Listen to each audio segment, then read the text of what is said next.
let's talk about that potential travel turmoil before Thanksgiving. We're taking a look at some of the cancellations and delays out of major airports across the country. The active airport events, that's been growing in length. A lot of the issues coming out of Texas, out of Houston, Texas.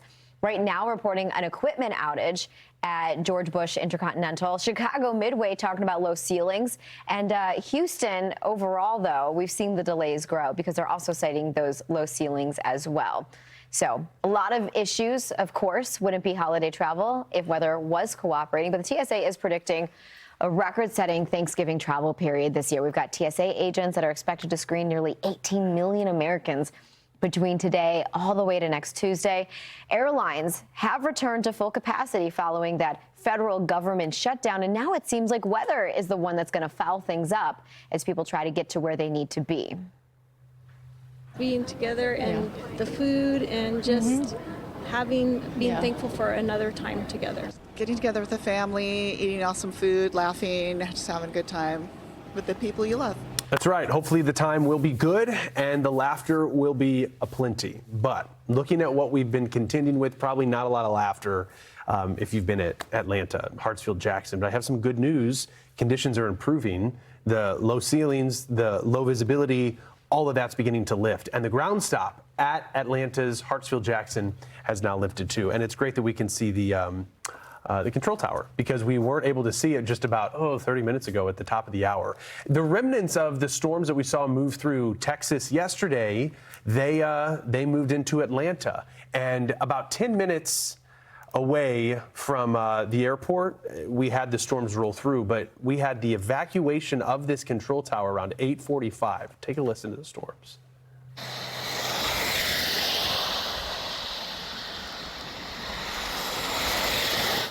Yeah, this video not taken at the airport, but this was in Marietta. This was from our Fox Weather Storm Specialist, Mike Seidel, as winds were moving through and the rain was too. According to Mike, we had winds maybe between 30 to 35 miles an hour as that line of storms weakening on approach to Atlanta, but certainly still carrying some impactful weather, more so heavy rain, right? A little bit of ponding.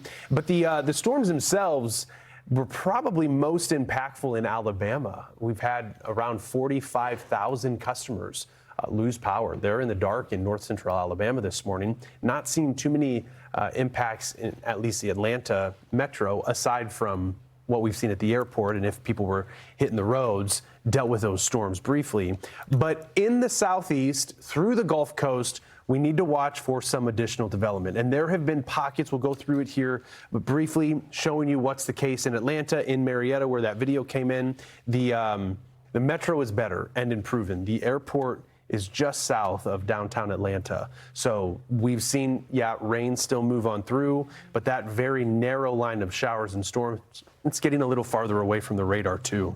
It's weakening. What does have my eye is around Birmingham, because we've seen some additional developments from, let's say, about Meridian, Mississippi, right along Interstate 20. So if you're traveling along I-20 or if you know anyone who is, you're about to get in on some very heavy rain.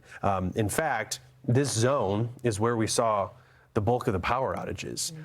Actually, in Jefferson County, there's about 27,000 customers without power. Tuscaloosa County is the second most without power. How frustrating. Yeah. Not to mention, you got these utility crews also trying to plan for the holidays. So patience, right, as we try to get everything back on. But the good news is that once we are able to get through this front, things quiet down, and it should be safe enough for utility crews to get out there to be able to fix what they need to fix. But we do have the threat for severe thunderstorms as we move through the rest of the day. There is that potential still from Mississippi, especially in through Alabama, where we could see tornadoes yet again. Atlanta's still in a low-end risk, so I wouldn't rule it out at this point, especially after what we saw unfold in Texas just yesterday. You might wonder why we still have that threat, even with the storms that have moved through. It's because this zone, we still have a warm, unstable atmosphere. It's warm, relatively speaking, but things will be mild enough to generate some of these storms.